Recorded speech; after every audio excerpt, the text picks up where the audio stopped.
Selamat malam, Assalamualaikum warahmatullahi wabarakatuh. Waalaikumsalam.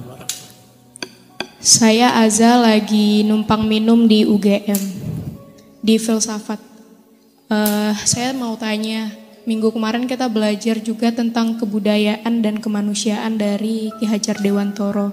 Dan itu tidak lepas bahwasannya manusia tidak akan merasa manusia jika masih memikirkan perut atau ekonomi.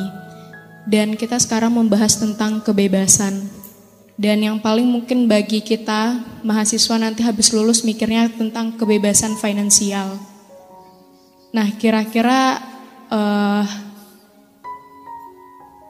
menurut saya gitu kan, kalau misalnya kita tidak bebas dari finansial atau seandainya ya yang dibahas minggu lalu, kita masih memikirkan perut dan lain-lain, bagaimana cara kita menjadi manusia yang bebas yang kita definisikan, yang kita pelajari malam ini, begitu. Terima kasih. Assalamualaikum warahmatullahi wabarakatuh. Waalaikumsalam.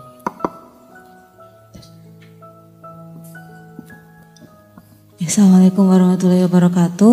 Waalaikumsalam. Nama saya Norma, saya dari Bantul.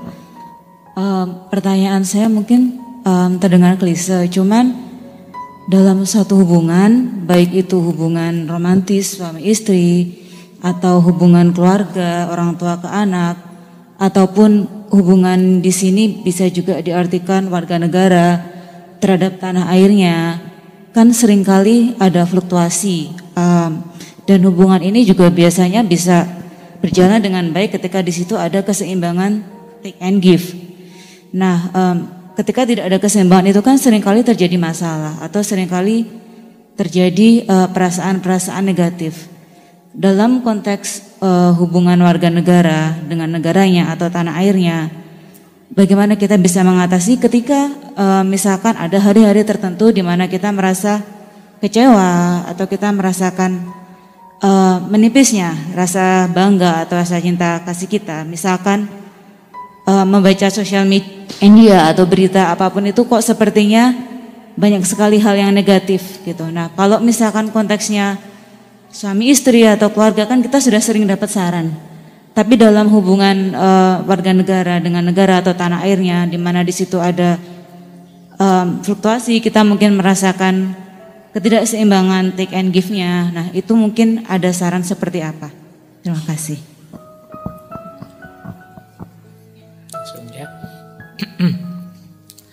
Baik, saya jawab sebisanya. Yang nomor satu yang tadi ya bertanya tentang kebebasan finansial dan termasuk hubungannya dengan kemarin ya budaya dan lain sebagainya. Apa bisa orang berpikir budaya yang macam-macam dan lain sebagainya kalau belum beres ini aspek finansialnya. Yang pertama, ini saya ingin menyebut saja banyak contoh-contoh dalam sejarah orang-orang yang secara finansial sama sekali tidak memadai, tapi punya karya besar untuk peradaban dalam bentuk apapun. Jadi ternyata tesisnya Karl Marx bahwa ekonomi itu adalah base structure-nya hidup manusia. Apa-apa kalau ekonominya belum beres, apa ya bisa mikir ndaki-ndaki ruwet gitu. Dalam kasus banyak, misalnya banyaklah tokoh-tokoh mungkin sufi, tokoh-tokoh besar agama, bahkan para pahlawan besar negara kita itu juga tidak berawal atau tidak didahului oleh kebebasan finansialnya. Jadi tidak didahului oleh bahwa dia beres dulu, kaya raya dulu, tidak mikir lagi ekonomi, semua sudah terpenuhi, baru bisa memberi sesuatu untuk peradaban. Dalam ceritanya banyak yang masih miskin, tidak punya apa-apa, bahkan sengsara, tapi punya karya-karya besar, punya kontribusi-kontribusi besar. Ada beberapa tokoh yang mungkin teman-teman cerita, misalnya di kita juga banyak ideal-ideal yang semacam itu.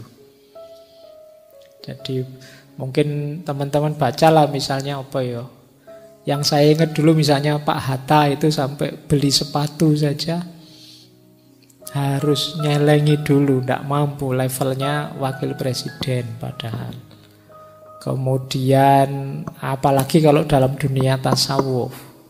Di dunia tasawuf itu Robiah Al-Adawiyah itu yang sekarang peninggalannya luar biasa.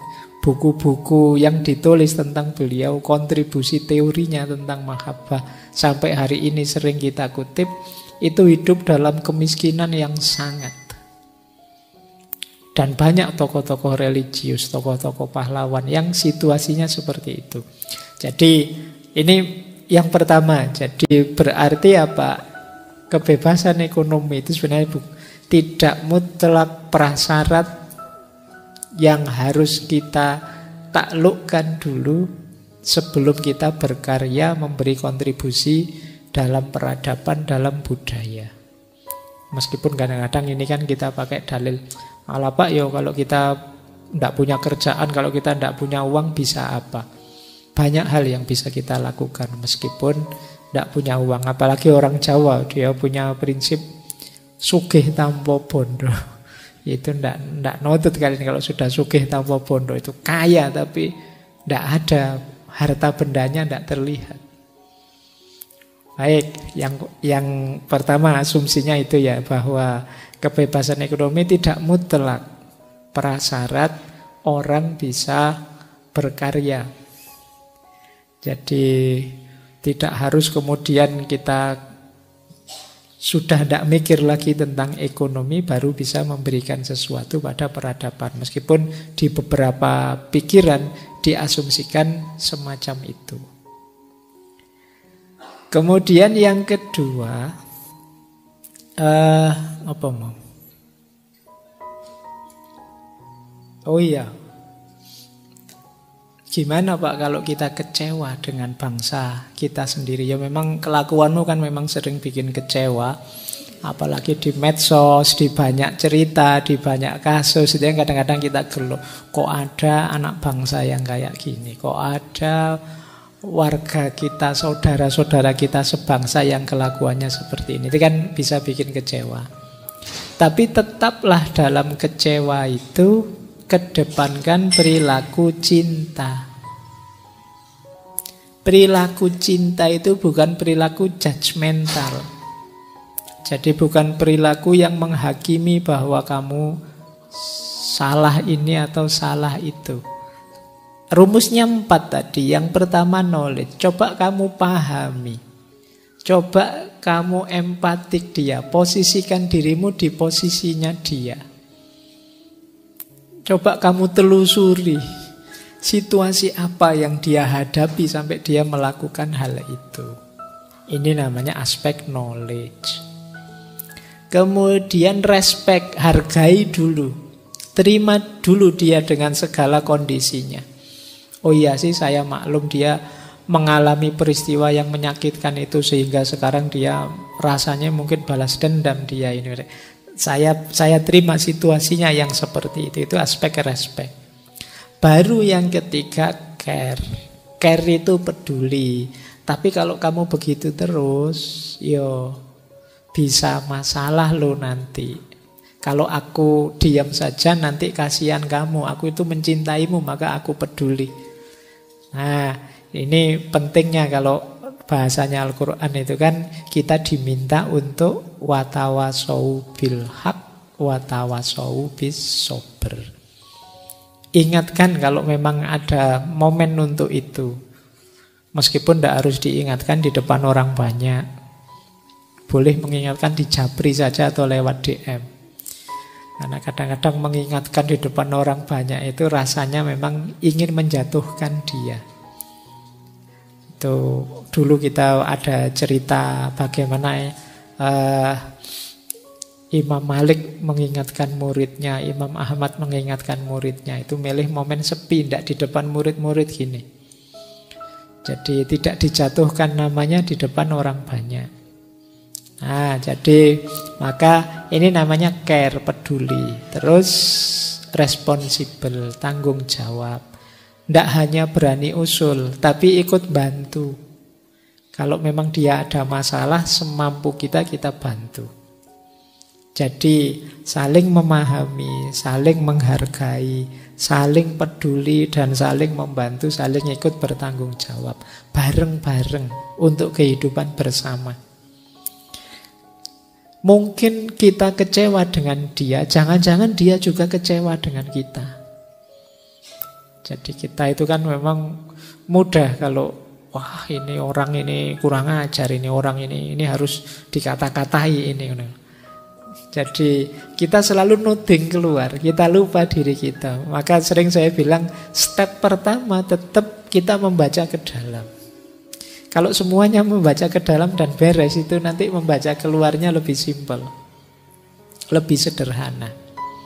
Maka kekecewaan tadi terhadap saudaramu, posisikanlah saudaramu itu seperti saudaramu beneran. Bayangkan kalau kalian punya saudara melakukan kesalahan, kandungmu lah melakukan kesalahan. Itu kan kamu tidak akan menghancurkannya, tidak akan marah-marah di depan orang banyak, tidak. Kamu akan peduli padanya, kamu akan ingin tahu situasi yang pasnya seperti apa, dan seterusnya. Jadi kalau kamu pakai istilah, Pak, kita ini kan saudara sesama bangsa, anak bangsa, ya berarti perlakukan persis seperti saudaramu. Pak, ini kan kita saudara sesama manusia, ya perlakukan persis seperti saudaramu. Mudahnya begitu. Jadi, dan ya insya Allah kekecewaan tadi akan banyak berkurang. Jadi biar hidup kita lebih tenang. Dan menurut saya hari ini penting juga teman-teman melihat skala permasalahan. Kita sering sekali sibuk dengan hal-hal sebenarnya yang tidak terlalu urgent. Yang kita tidak tahu itu pun tidak masalah. Tapi kita ikut melibatkan diri, menyibukkan diri di situ, sehingga terus masalah baru muncul. Nah, mulai sekarang mungkin kita latihan ya.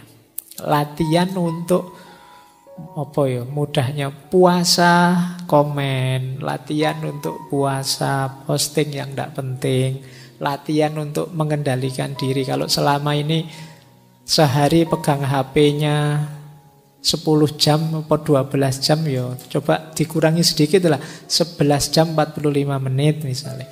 Terus dikurangi sedikit lagi gitu. Jadi yuk pelan-pelan bahasa tadi ya, keterikatanmu. Jadi latihan untuk puasa yang pertama itu. Yang kedua latihan prioritas. Jadi latihan membuat prioritas itu mana yang penting, mana yang ini tidak terlalu penting. Saya tahu jawabannya apa, tidak masalah. Mana yang ini untuk santai-santai saja, iseng saja. Jadi kelihatan misalnya tadi ya, kita ada 4 pertanyaan. Coba diperhatikan pertanyaan-pertanyaan tadi, mana yang urgent. Wah ini urusan penting sekali ini, hidup mati ini nggak bisa. Mana yang ini tidak dijawab juga tidak apa-apa. Ada yang wah ini untuk seneng-seneng saja. Oh ini untuk akrobat intelektual saja. Oh ini coba perhatikan itu. Di sekelilingmu nanti akan banyak yang seperti itu. Jadi pilihlah masalah-masalah secara prioritas. Tidak sekedar ada masalah terus langsung kamu tandangi, langsung kamu ingin terjun masuk menyelesaikan. Siapa tahu energimu nanti habis ketika masalah yang asli, yang real, yang konkret, yang penting untuk hidupmu muncul. Nah ini kalau bahasanya orang sepak bola atau orang tinju atau orang bulu tangkis itu mengatur stamina. Jadi pinter-pinterlah kalian sekarang ngatur stamina untuk prioritas. Terlalu sibuk posting komen macam-macam terus skripsi ini tidak selesai misalnya. Ini yang saya sebut prioritas. Jadi penting-pentinglah ngatur, memanage problemmu. Tidak semua hal harus ditanyakan, dibahas sekarang.